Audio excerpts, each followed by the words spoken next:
our profession: excellence, compassion, leadership, and dedication. So these nurses stand as a light of hope and inspiration, someone who heals not only with skill, but with heart.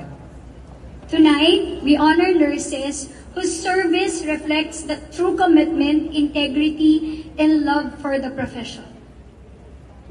Ladies and gentlemen, the Nightingale Award goes to, we have 7 awardees po for each department. So, CHO, 7 awardees, MTPDH, 7 awardees. So, pag tinawag po namin ang inyong mga pangalan, maaari pong pumunta dito sa entablado.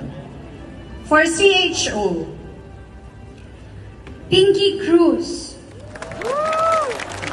Julie La Peña, Jessica Perez, Johnner Jake Matunog, Sergeant Bron, Cindy Amina Mingo, and Blanche de Belen.